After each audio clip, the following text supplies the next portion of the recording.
23 जून 1985 रात के करीब 1 बजे कनाडा के मॉन्ट्रियल मिराबल इंटरनेशनल एयरपोर्ट पर काफी गहमा गहमी मची हुई थी। पैसेंजर्स के लगेज को तेजी के साथ एयर इंडिया की फ्लाइट 182 में शिफ्ट किया जा रहा था, जो पहले से ही 1 घंटे 40 मिनट की देरी से चल रही थी। टोरंटो से शुरू हुई इस एयर इंडिया फ्लाइट 182 कनिष्क को यहाँ मॉन्ट्रियल से भी कुछ और पैसेंजर्स को लेकर लंदन के हीथ्रो एयरपोर्ट से होते हुए मुंबई और दिल्ली जाना था। फ्लाइट की कमान कैप्टन हंस सिंह नरेंद्र के हाथों में थी, वहीं सतविंदर सिंह भिंडर को पायलट की भूमिका में थे। फ्लाइट अटेंडेंट की जरूरी हिदायतों के बाद फ्लाइट 182 307 पैसेंजर्स और 22 क्रू मेंबर्स को लेकर अपने अगले डेस्टिनेशन लंदन के हीथ्रो एयरपोर्ट के लिए टेक ऑफ कर जाती है। पैसेंजर्स में मोस्टली कैनेडियन सिटीजन्स थे, जो काफी सालों बाद अपने दोस्तों और परिवारजनों से मिलने भारत जा रहे थे। सब कुछ नॉर्मल था और फ्लाइट को मॉन्ट्रियल से उड़ान भरे करीब 5 घंटे हो चुके थे। सुबह हो चुकी थी और फ्लाइट अब अटलांटिक ओशन के ऊपर आयरलैंड के एयर स्पेस में फ्लाई कर रही थी, जहां उनका आयरलैंड के शैनन एयर ट्रैफिक कंट्रोल से कांटेक्ट बना हुआ था। अभी तक कुछ पैसेंजर्स अपनी नींद पूरी कर जाग चुके थे, जबकि कुछ अभी भी गहरी नींद में सोए हुए थे। फ्लाइट में मौजूद किसी को भी नहीं पता था कि अगले कुछ पलों में उनके साथ क्या होने वाला है। हर कोई इस बात से अनजान था कि ये उनकी जिंदगी का आखिरी दिन होगा। तभी सुबह के करीब 7 बजे शैनन एटीसी के रेडार से फ्लाइट 182 अचानक गायब हो जाती है। इस खबर से एटीसी अथॉरिटीज के बीच हड़कंप मच जाता है और वो फ्लाइट 182 से कांटेक्ट करने की कोशिश करने लगते हैं। लेकिन जब अगले कुछ मिनटों में भी फ्लाइट 182 से कांटेक्ट एस्टैब्लिश नहीं हो पाता, तो किसी अनहोनी की आशंका जताई जाने लगती है। जब एटीसी बुरे अंदेशों के बीच घिरा हुआ था, लगभग उसी समय उनकी पहुंच से बहुत दूर एयर इंडिया फ्लाइट 182 में एक जोरदार धमाका होता है, जिससे 31,000 फीट की ऊंचाई पर प्लेन के चीथड़े उड़ जाते हैं और वो कई हिस्सों में टूटकर सीधा समुद्र में जा गिरता है। एक ही झटके में 300 से ज्यादा लोग बीच हवा में ही अपनी जान गंवा बैठते हैं, जबकि कुछ जिंदगी और मौत के बीच झूलते हुए अटलांटिक ओशन की अथाह गहराइयों में समा जाते हैं, जहां उनकी चीखें सुनने वाला कोई नहीं था। Kanishka bombing attack on Air India flight 182 from a bomb planted by Canadian Khalistani extremists that claimed the lives of 329 people. It is one of the deadliest aviation incidents involving terrorism. According to reports, 6 militants were held responsible for the bombing, which was believed to be an act of retaliation for Operation Blue Star. What exactly happened? How did Canadian intelligence not know about this attack? How were bombs carried onto the plane, and how did the terrorists escape justice?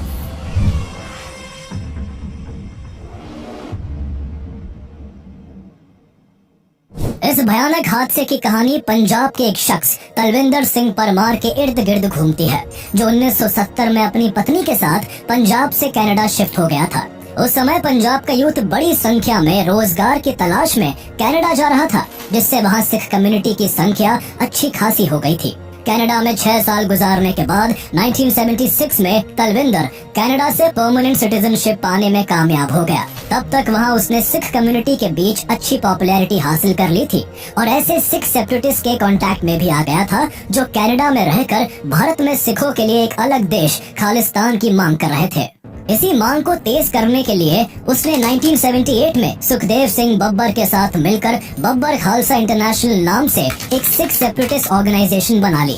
इसी बीच पंजाब में 13 अप्रैल 1978 को Sant Nirankari mission ने खालसा का birth celebrate करने के लिए एक convention organise करवाई, लेकिन सेपरेटिस्ट जर्नैल सिंह भिंडरावाले और फौजा सिंह को ये कन्वेंशन सिखों को अपमानित करने वाला लगा। इसके चलते दोनों के समर्थकों के बीच झड़प देखने को मिली, जिसमें फौजा सिंह समेत 13 सिख और 3 निरंकारी मारे गए। तलविंदर सिखों की मौत से बौखला गया और निरंकारी से बदला लेने भारत चला आया। पंजाब पहुंचते ही वो निरंकारी को मारने की प्लानिंग करने लगा। इसी क्रम में 1981 में उसकी झड़प पंजाब पुलिस से हो गई, जिसमें उसने 2 पुलिस अधिकारियों को मार डाला।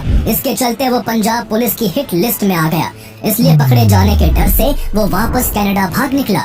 खालिस्तानी एक्टिविटीज की वजह से वो वैसे ही इंडियन गवर्नमेंट की नजरों में आ चुका था। वही इसी इंसिडेंट के बाद इंडिया उसे कनाडा से एक्स्ट्राडिशन की मांग करने लगा, लेकिन कनाडा इसके लिए राजी नहीं हुआ। इस केस में कनाडा ने तो कुछ नहीं किया, लेकिन जब 2 साल बाद 1983 में वो जर्मनी गया तो वहाँ की पुलिस ने उसे अरेस्ट कर जेल में डाल दिया। उस समय तक आनंदपुर साहिब रेजोल्यूशन की मांग को लेकर जर्नैल सिंह भिंडरावाले पंजाब में काफी पॉपुलर हो रहा था। दरअसल आनंदपुर साहिब रेजोल्यूशन शिरोमणि अकाली दल के दिमाग की उपज थी, जो दायरे में रहकर इसको इम्प्लीमेंट करवाना चाहता था और पंजाब और सिखों की मांगों की बात कर रहा था। लेकिन इन्हीं मुद्दों पर जर्नैल सिंह भिंडरावाले का रुख सख्त था, जो अपनी बात मनवाने के लिए वायलेंस का सहारा भी लेने लगा था। जब सेंट्रल गवर्नमेंट ने उसकी मांगों को ठुकरा दिया तो उसने 1983 तक गोल्डन टेम्पल के कुछ हिस्से को अपने कब्जे में लेकर वहाँ हथियारों का एक बड़ा जखीरा तैयार कर लिया, जिसके बाद पंजाब में हिंसा होना आम बात हो गई थी।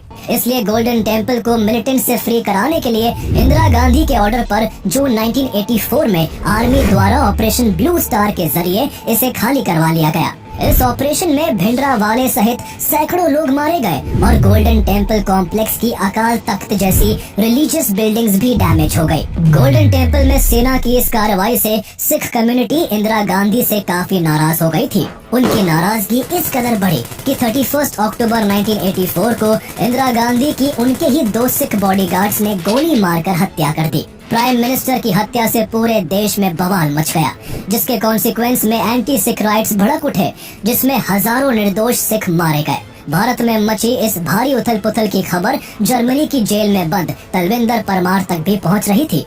उसी साल जर्मनी की अदालत ने सबूतों के अभाव में तलविंदर को छोड़ दिया और वो एक बार फिर से कनाडा चला गया। कनाडा पहुंचते ही वो अपनी ऑर्गेनाइजेशन बब्बर खालसा में फिर से एक्टिव हो गया। 1984 के एंटी सिख राइट्स के बाद से ही कनाडा के सेपरेटिस्ट भारत से बदला लेने के फिराक में थे।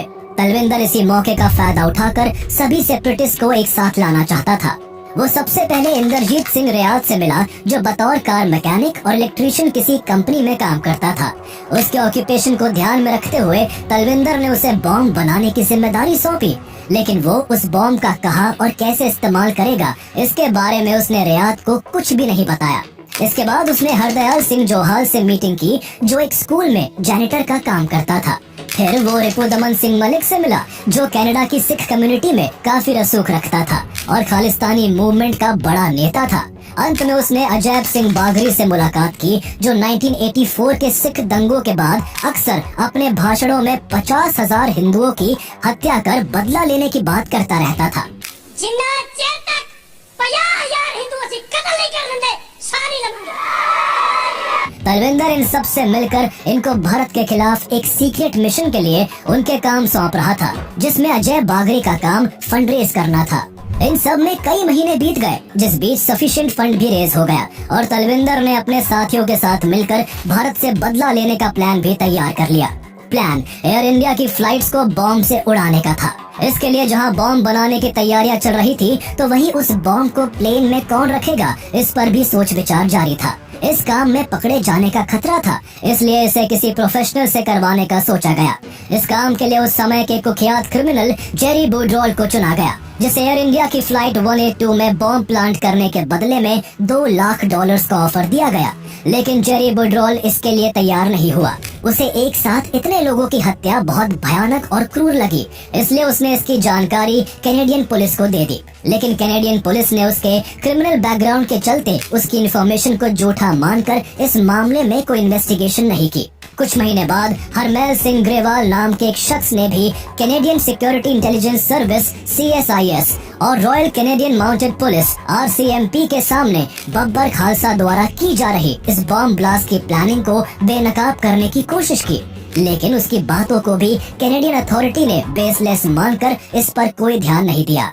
एक तरफ कनाडा में इस तरह इंडिया के खिलाफ टेरर अटैक प्लान हो रहा था, तो दूसरी तरफ जून 1985 में prime minister Rajiv Gandhi American दौरे पर जाने वाले थे। उस महीने ऑपरेशन ब्लू स्टार की पहली बरसी भी थी, इसलिए कैनेडियन सिख की ओर से पॉसिबल खतरों को देखते हुए अमेरिका राजीव गांधी की सुरक्षा में कोई कमी नहीं छोड़ना चाहता था। इसलिए उसने कनाडा से कोऑपरेट करके उनकी सुरक्षा का पुख्ता इंतजाम करवाया। अमेरिका के दबाव में कनाडा में एक्टिव कई सेपरेटिस्ट एंड टेररिस्ट ऑर्गेनाइजेशन पर खास नजर रखी जाने लगी, जिसमें बब्बर खालसा के ऊपर कैनेडियन अथॉरिटीज की सबसे पैनी नजरें थी, क्योंकि ये ऑर्गेनाइजेशन कई बार भारत से बदला लेने की बात कर चुका था। इसी को ध्यान में रखते हुए कनाडा की इंटेलिजेंस एजेंसी CSIS मार्च 1985 से बब्बर खालसा के हेड तलविंदर परमार को सर्विलेंस पर रखकर उसके फोन कॉल्स को टैप करने लगी। अप्रैल महीने तक बॉम्ब बनाने के काम में जुटे इंद्रजीत सिंह रियात को कई बार तलविंदर से डायनामाइट को लेकर बात करते सुना गया। वो इसे पाने की जल्दी में था और इसके लिए ज्यादा प्राइस देने को भी तैयार था। मई महीने में उसने एक 12 वोल्ट ऑटोमोबाइल इलेक्ट्रिकल सिस्टम बनाया और एक डिजिटल ऑटोमोबाइल क्लॉक खरीदकर इसे एक 24 घंटे की अलार्म वाली बजर में तब्दील कर दिया। इस दौरान CSIS ने एक महीने में रियात और परमार को 9 बार बात करते हुए टैप किया, जिसमें वो बॉम्ब बनाने के सिलसिले में बात कर रहे थे। CSIS ने उन्हें न केवल बॉम्ब बनाने की बात करते सुना, बल्कि बाद में उन्हें बॉम्ब की टेस्टिंग्स करते हुए भी देखा। जून के शुरुआती दिनों में जब तलविंदर और इंद्रजीत रियात एक्सप्लोजिव को टेस्ट करने जंगल गए, तो CSIS के एजेंट्स उनका पीछा करते हुए जंगल में उनसे कुछ डिस्टेंस पे छिपकर सारा नजारा देखने लगे। कुछ ही देर बाद वहाँ एक जोरदार धमाके की आवाज भी सुनाई दी, लेकिन एजेंट्स ने उसकी जान पूछकर कोई रिकॉर्डिंग नहीं की। इस घटना के बाद CSIS के पास उन्हें अरेस्ट करने का सफिशिएंट प्रूफ था, लेकिन इसकी जानकारी CSIS ने ना तो कैनेडियन पुलिस को दी और ना ही खुद कोई एक्शन लिया, जिससे वो बिना रोक टोक के अपने मंसूबों को अंजाम देने में लगे रहे। इस दौरान जहां कनाडा के गुरुद्वारों में खालिस्तान जिंदाबाद के नारे गूंजने लगे थे, तो वहीं बब्बर खालसा के मेंबर्स सिख लोगों को एयर इंडिया की फ्लाइट से ट्रैवल ना करने की चेतावनी दे रहे थे। बॉम्ब बनने के बाद से खालिस्तानी लीडर्स खुलेआम अपने भाषणों में एयर इंडिया की फ्लाइट्स के साथ कुछ मेजर करने की धमकियां दे रहे थे। इतने डेंजरस थ्रेट्स के बावजूद कैनेडियन अथॉरिटीज को कोई फर्क नहीं पड़ रहा था और वो आराम से हाथ पर हाथ धरे बैठे हुए थे। इस दौरान एयर इंडिया की फ्लाइट्स में बॉम्बिंग की प्लानिंग की खबर इंडियन एजेंसी रॉ को भी लगी, जिसने तुरंत ये इन्फॉर्मेशन CSIS को पास कर उन्हें हाई अलर्ट पर रहने को कहा। लेकिन फिर भी कैनेडियन अथॉरिटी अपनी नींद से नहीं जागी। ना तो कोई हाई अलर्ट जारी किया गया और ना ही एयरपोर्ट की सुरक्षा को बढ़ाया गया। 20 जून को CSIS ने तलविंदर को कोड वर्ड में बात करते हुए रिकॉर्ड किया, जिसमें उसने हरदयाल सिंह जोहार को कॉल कर पूछा, क्या कहानी लिख दी गई है? जोहार ने इसका जवाब ना में दिया। इस पर तलविंदर ने कहा, इसे जल्दी ही लिख दो। इस बातचीत के बाद वैंकूवर एयरपोर्ट से $3005 पे कर एयर इंडिया की 2 फ्लाइट्स में 2 टिकट्स बुक की जाती है। पहला टिकट M सिंह और दूसरा टिकट L सिंह के नाम पर बुक करवाया जाता है। 2 दिन बाद 22 जून को फिर से दोनों ने बातचीत की, जिसमें जोहार ने तलविंदर से कहा, कहानी लिखती है, देखना हो तो आ जाओ, और इसके बाद कॉल डिस्कनेक्ट कर दिया। दरअसल यहाँ कहानी लिख देने से दोनों का मतलब फ्लाइट में टिकट बुक कराने से था। इसी दिन हरदयाल सिंह जोहार गाड़ी में एक्सप्लोसिव से भरे 2 बैग्स लेकर अपने स्कूल पहुँचता है और वहाँ के बेसमेंट में छिपा देता है। इसके बाद तलविंदर अपनी प्लानिंग के नेक्स्ट पार्ट की शुरुआत करता है, जिससे चंद घंटों के बाद एक ऐसी घटना को अंजाम दिया जाना था जिसके चलते सैकड़ों मासूम मौत के मुंह में समाने वाले थे। इस खौफनाक हमले को अंजाम देने के लिए 22 जून 1985 को दोपहर 3:30 बजे मनजीत सिंह नाम का एक शख्स टोरंटो जाने के लिए वैंकूवर इंटरनेशनल एयरपोर्ट में एंटर करता है। उसकी टिकट कंफर्म नहीं थी, फिर भी वो एयरपोर्ट एजेंट जेनी एडम्स से बार बार चेक इन करने की रिक्वेस्ट कर रहा था। जब जेनी इसके लिए तैयार नहीं हुई, तो वो गुजारिश करने लगा कि कम से कम उसके बैगेज को ही चेक इन करवा दिया जाए। मनजीत को वैंकूवर से टोरंटो तक की फ्लाइट पकड़नी थी, जहां एयर इंडिया की फ्लाइट 182 कनिष्क में उसका टिकट बुक था, जिसे टोरंटो से मॉन्ट्रियल और फिर लंदन होते हुए न्यू दिल्ली और मुंबई पहुंचना था। मनजीत चाहता था कि उसका बैगेज सीधे एयर इंडिया की फ्लाइट में चेक इन कर दिया जाए, ताकि टोरंटो में उसे दोबारा परेशानी न उठानी पड़े। लेकिन जेनी ने जब ऐसा करने से भी मना कर दिया, तो मनजीत गुस्से में आकर जिद पर अड़ गया। उस दिन लाइन काफी बिजी चल रही थी और उसका टिकट भी बिजनेस क्लास का था, इसलिए जेनी ने वैल्यूड कस्टमर समझते हुए उसका टिकट कंफर्म कर उसे उसके बैगेज समेत चेक इन करा दिया। लेकिन ये कहानी यही खत्म नहीं हुई, बल्कि कुछ देर बाद इसी एयरपोर्ट पर सेम कहानी एक बार फिर से दोहराई गई। इस बार एल सिंह नाम का एक आदमी कैनेडियन पैसिफिक एयरलाइंस में एक दूसरा सूटकेस चेक इन करता है। एल सिंह ने भी एक कनेक्टिंग टिकट बुक करवाया था, जिसे कैनेडियन पैसिफिक एयरलाइन की फ्लाइट से टोक्यो पहुंचकर एयर इंडिया की फ्लाइट 301 पकड़नी थी। इस तरह एयर इंडिया की 2 फ्लाइट्स को निशाना बनाया गया था। अपने अपने समय पर दोनों कनेक्टिंग फ्लाइट्स दोनों बैगेज को लेकर अपनी डेस्टिनेशन के लिए टेक ऑफ कर जाती है, लेकिन बड़ी चालाकी से एम सिंह और एल सिंह फ्लाइट में चढ़ते ही नहीं है। रात के 8:22 पर कैनेडियन पैसिफिक एयरलाइंस की फ्लाइट 30 पैसेंजर्स को लेकर वैंकूवर से टोरंटो पहुंचती है। इसमें सवार कुछ पैसेंजर्स को एयर इंडिया की फ्लाइट 182 पकड़नी थी, इसलिए उनके बैगेज को उस फ्लाइट में शिफ्ट करने के लिए चेक किया जाने लगा। कनाडा में 6 सेपरेटिस्ट द्वारा एयर इंडिया को दी जा रही धमकी को देखते हुए एयर इंडिया ने बैगेज और पैसेंजर्स को एग्जामिन करने के लिए सिक्योरिटी को बढ़वा दिया था, जिसके बाद एयर इंडिया की फ्लाइट में सवार होने वाली सभी चीजों को एक्सरे मशीन या फिर PDD-4 एक्सप्लोजिव स्नाइपर से चेक करना जरूरी था। इत्तेफाक से उस दिन एक्सरे मशीन खराब थी, इसलिए PDD-4 एक्सप्लोजिव स्नाइपर से जांच का काम किया जा रहा था। मंजीत का बैगेज भी उसके बिना ही टोरंटो पहुंच चुका था। इस जांच के दौरान सिक्योरिटी गार्ड के पास मंजीत का बैग आया, जिसकी जांच करने पर उन्हें हल्की सी बीप की आवाज सुनाई दी, लेकिन सिक्योरिटी गार्ड ने इसे खतरा ना मानते हुए इग्नोर कर दिया। बैगेज की जांच के बाद एयरपोर्ट स्टाफ सभी बैगेज को फ्लाइट 182 में रख देता है। प्लान के मुताबिक मंजीत यहाँ भी फ्लाइट में नहीं बैठा था, जबकि उसका बैग खूंखार वारदात को अंजाम देने के लिए प्लेन में सवार किया जा चुका था। इंजन में खराबी के चलते ये फ्लाइट करीब 1 घंटे 40 मिनट की देरी से 12:15 पर टोरंटो से मॉन्ट्रियल के लिए रवाना हो जाती है। मॉन्ट्रियल एयरपोर्ट पर कुछ और पैसेंजर सवार होते हैं, जिससे इस विमान में कुल 307 पैसेंजर्स और 22 क्रू मेंबर समेत 329 लोग हो चुके थे, जिनमें से 268 भारतीय मूल के कैनेडियन सिटीजन्स थे जो कनाडा से इंडिया आ रहे थे। वहीं प्लेन में 24 इंडियन सिटीजन्स और 27 ब्रिटिश सिटीजन्स भी मौजूद होते हैं। इसके बाद फ्लाइट अपने अगले डेस्टिनेशन हीथ्रो एयरपोर्ट के लिए टेक ऑफ कर जाती है, जहां इस फ्लाइट में रिफ्यूलिंग भी की जानी थी। उधर वैंकूवर से उड़ी कैनेडियन पैसिफिक एयरलाइंस की दूसरी कनेक्टिंग फ्लाइट टोक्यो के नारिता एयरपोर्ट पहुंच चुकी थी। यहां से कई पैसेंजर्स को एयर इंडिया की फ्लाइट 301 को पकड़कर बैंकॉक जाना था, इसलिए बैगेज हैंडलर जल्दी उनके सामानों को फ्लाइट में शिफ्ट कर रहे थे। इनमें एल सिंह का भी बैग था, जो एम सिंह की तरह ही फ्लाइट में नहीं चढ़ा था। बैग्स को इधर से उधर करने के दौरान ही अचानक से बैगेज एरिया में एक जोरदार धमाका हुआ, जिसकी चपेट में आकर 2 बैगेज हैंडलर्स की मौत हो गई। दरअसल बब्बर खालसा के आतंकियों ने बॉम्ब की प्लानिंग फ्लाइट के लिए ही की थी, लेकिन उनसे इस दौरान एक गलती हो गई थी। दरअसल कनाडा और अमेरिका में डे लाइट सेविंग टाइम चलती है। यहाँ गर्मियों में घड़ियों को 1 घंटा आगे कर दिया जाता है और सर्दियों में इसे 1 घंटा पीछे कर दिया जाता है। आतंकियों ने इसकी प्लानिंग कैनेडियन टाइम के हिसाब से की थी, जबकि Japan day light saving time को फॉलो नहीं करता, इसलिए ये बॉम्ब धमाका करीब 1 घंटे पहले नारिता एयरपोर्ट पर ही हो गया था, जिसमें 2 लोगों की जान चली गई।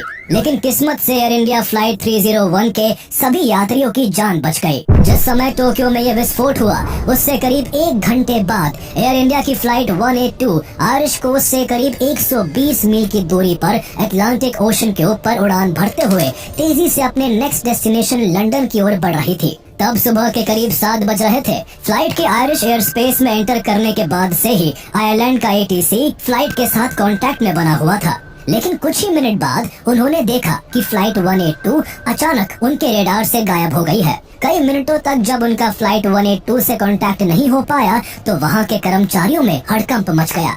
अनहोनी की आशंका को देखते हुए फ्लाइट 182 के आसपास फ्लाई कर रहे प्लेन से कांटेक्ट किया गया, लेकिन उनके पास भी फ्लाइट 182 के बारे में कोई इन्फॉर्मेशन नहीं थी।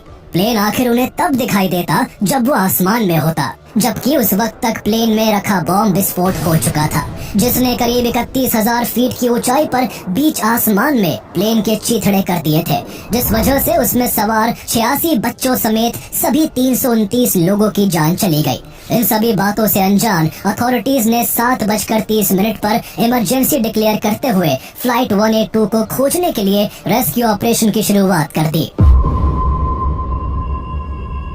प्लेन के रेडार से गायब होने वाली लोकेशन के पास से गुजर रहे कार्गो शिप से कांटेक्ट कर इस प्लेन के बारे में जानकारी मांगी जाने लगी। इंसिडेंट के करीब 2 घंटे बाद लगभग सुबह 9 बजे एक मर्चेंट शिप लॉरेंटियन फॉरेस्ट घटना स्थल के पास से गुजर रहा था।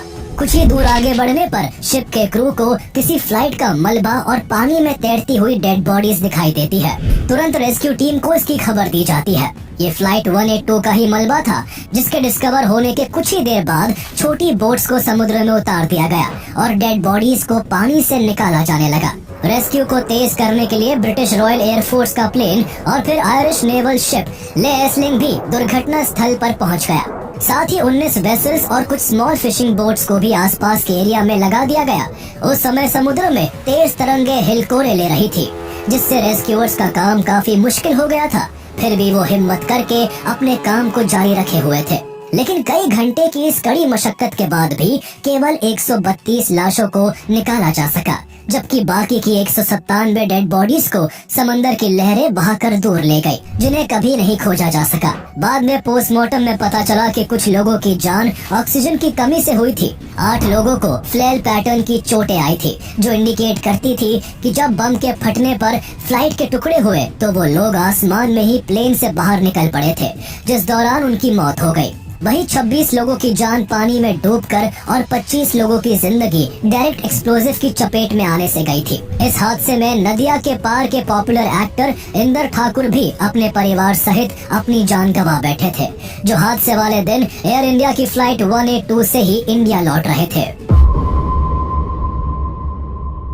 जब इस खूंखार वारदात की खबर कनाडा और इंडिया तक पहुंची, तो विक्टिम्स की फैमिलीज के पैरों के नीचे से जमीन खिसक गई। सभी मरने वालों में आधे से ज्यादा लोगों की लाशें तक बरामद नहीं हो सकी थी, जिस वजह से उनके परिवार वाले उन्हें जिंदा तो क्या, उनकी डेड बॉडीज तक को नहीं पा सके थे, जिसका वो अंतिम संस्कार कर पाते। ये वर्ल्ड एविएशन हिस्ट्री के सबसे पहले टेरर अटैक्स में से एक था, जिसने पूरी दुनिया को हिला कर रख दिया था। रेस्क्यू ऑपरेशन के तुरंत बाद इस घटना की इन्वेस्टिगेशन की जाने लगी। इस घटना के करीब 1 घंटे पहले टोक्यो के नरिता एयरपोर्ट पर भी एयर इंडिया की फ्लाइट 301 के बैगेज कार्गो में बॉम्ब धमाका हुआ था। इसलिए दोनों घटनाओं की कड़ियों को जोड़कर देखा गया तो दोनों ही इंसिडेंट्स में काफी सिमिलैरिटीज निकल कर सामने आई। दोनों ही फ्लाइट्स को निशाना बनाने के लिए कनेक्टिंग फ्लाइट का सहारा लिया गया था, जिनका इस्तेमाल केवल एक्सप्लोजिव से भरे बैगेज को एयर इंडिया की फ्लाइट्स में पहुंचाने के लिए किया गया था। CSIS के एजेंट रे कॉब्जी को जब इस बॉम्बिंग के बारे में पता लगा तो उसके मुंह से यही निकला था कि ये तलविंदर परमार का ही कारनामा है। CSIS के पास तलविंदर परमार और उसके साथियों के बीच बॉम्ब बनाने से लेकर प्लेन का टिकट्स बुक करने तक की बातचीतों की रिकॉर्डिंग्स मौजूद थी। लेकिन फिर भी हैरानी की बात थी कि इस घटना के कई साल बाद भी इसमें शामिल दोषियों को पकड़ा नहीं जा सका था। इस बॉम्बिंग में 268 कैनेडियन सिटीजन्स थे, लेकिन फिर भी कैनेडियन अथॉरिटीज ने कोई भी स्ट्रॉन्ग एक्शन लेने के बजाय सबूतों को इंटेंशनली या फिर अनइंटेंशनली तोड़ा मरोड़ा। उनके पास जो ओरिजिनल पंजाबी में कॉल रिकॉर्डिंग्स मौजूद थी, उन कॉल रिकॉर्डिंग्स को इंग्लिश में ट्रांसलेट करवाकर उनको डिलीट कर दिया था, जिस कारण कोर्ट ने इसे सफिशिएंट प्रूफ नहीं माना। पुलिस ने तलविंदर और उसकी ऑर्गेनाइजेशन बब्बर खालसा से जुड़े कई लोगों के खिलाफ केस जरूर दर्ज किया, लेकिन इसमें से किसी एक को भी जेल नहीं भेजा। हद तो तब हो गई जब 1 साल बाद 29 अप्रैल 1986 को कोर्ट की गवाही में इंदरजीत सिंह रियात ने माना कि उसके पास एक्सप्लोजिव मटेरियल था, लेकिन फिर भी उसे केवल $2000 का फाइन लगाकर छोड़ दिया गया। इसके बाद वो पुलिस से बचने के लिए अपने परिवार समेत ब्रिटेन में जाकर बस गया, लेकिन जापान में हुए बॉम्ब धमाके के एविडेंसेस जापान पुलिस के पास थे। इस कारण वहाँ 2 लोगों की हत्या के जुर्म में रियात को अरेस्ट कर कनाडा वापस लाया गया, जहाँ उसे 10 साल जेल की सजा सुनाई गई। इस पूरे अटैक के मास्टरमाइंड तलविंदर सिंह परमार को अरेस्ट तो किया गया, लेकिन एविडेंस की कमी का बहाना करके उसे जल्द ही रिहा कर दिया गया। इसके बाद वो मौके का फायदा उठाकर पाकिस्तान चला गया और वहाँ से साल 1992 में एक बार फिर पंजाब लौट आया। उसका गुमान था कि वो सैकड़ों लोगों की जान लेकर पंजाब में शांति से रह लेगा, लेकिन पंजाब घुसते ही पुलिस उसके पीछे लग गई और एक दिन पुलिस ने उसे चारों ओर से घेर कर मौत के घाट उतार दिया। उसकी मौत के बाद उसकी ऑर्गेनाइजेशन ने ही उसे अपना मानने से इनकार कर दिया और उस पर भारत का सीक्रेट एजेंट होने का आरोप लगाया। कनाडा के खालिस्तानियों का कहना था कि तलविंदर परमार ने इंडियन गवर्नमेंट के कहने पर प्लेन गिराने की साजिश रची थी, ताकि इंडिया में चल रहे खालिस्तानी मूवमेंट को खत्म किया जा सके।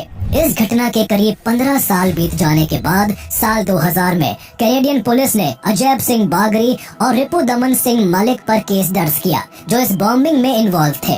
कनाडा में ये मामला इतना हाई प्रोफाइल था कि इसे एयर इंडिया ट्रायल का नाम दिया गया, लेकिन इन्वेस्टिगेशन बिल्कुल ढीली और विटनेसेस के लिए खतरों से भरी थी। केस के दौरान एक विटनेस की हत्या कर दी गई, जबकि एक विटनेस को पुलिस प्रोटेक्शन में रखना पड़ा। मामले की गंभीरता को देखते हुए एक अलग कोर्ट रूम बनाया गया, लेकिन एक बार फिर से कोर्ट ने एविडेंस की कमी का बहाना देकर बागरी और मलिक को रिहा कर दिया। वहीं रियाद को एयर इंडिया 182 बॉम्ब ब्लास्ट के मामले में अलग से 5 साल और फिर 2010 में कोर्ट में झूठ बोलने के लिए 9 साल की सजा सुनाई गई। हमले वाले दिन एक्सप्लोजिव से भरे बैग पहुंचाने वाले दोनों शख्स एम सिंह और एल सिंह के बारे में कैनेडियन पुलिस आज तक कुछ पता नहीं लगा पाई और वो दोनों मुजरिम कनाडा में खुली सांस लेते रहे। काफी सालों बाद भी इतने बड़े हादसे में कोई बड़ी कार्रवाई ना करने की वजह से कैनेडियन गवर्नमेंट की चौतरफा आलोचना हो रही थी। विक्टिम्स के परिवार वाले सड़कों पर उतर आए थे और सरकार से इसकी सुनवाई पब्लिक में करवाने की मांग कर रहे थे। भारी दबाव के बीच 2006 में Canadian prime minister Stephen Harper ने सुप्रीम कोर्ट के रिटायर्ड जज जॉन मेजर के नेतृत्व में एक कमीशन बनाई और एयर इंडिया फ्लाइट 182 बॉम्बिंग की जांच के लिए पब्लिक इंक्वायरी के आदेश दिए। जॉन मेजर कमीशन ने अपनी जांच में पाया कि इस हमले के मुख्य आरोपी तलविंदर सिंह परमार और उसके साथियों को CSIS के एजेंट्स ने जंगल में बॉम्ब की टेस्टिंग करते देखा था, लेकिन इसकी इन्फॉर्मेशन पुलिस को नहीं दी थी। CSIS को बॉम्ब बनाने से लेकर प्लेन में टिकट्स बुक करवाने तक की खबर थी, लेकिन फिर भी ना तो उन्होंने इस वारदात को होने से रोका और ना ही बाद में कल्प्रिट्स को पनिश किया। इस कमीशन की इंक्वायरी ने कैनेडियन गवर्नमेंट और उसकी सभी जांच एजेंसियों की पोल खोल कर रख दी थी। भारत में भी इस हमले को इन्वेस्टिगेट करने के लिए कृपाल कमीशन बनाई गई थी, जिसमें पता चला कि इस बॉम्बिंग का मास्टरमाइंड तलविंदर परमार ही था। एयर इंडिया फ्लाइट 182 बॉम्बिंग की इन्वेस्टिगेशन को कैनेडियन गवर्नमेंट ने 20 साल से भी ज्यादा खींचा और इस पर 130 मिलियन कैनेडियन डॉलर्स खर्च किए, लेकिन इतनी महंगी और लंबी जांच के बावजूद 329 लोगों के कातिलों में से केवल एक शख्स रियाद को ही जेल की सलाखों के पीछे भेजा जा सका और वो भी 2017 में रिहा हो गया। उसके अलावा सभी कातिल आज भी खुली हवाओं में सांस ले रहे हैं।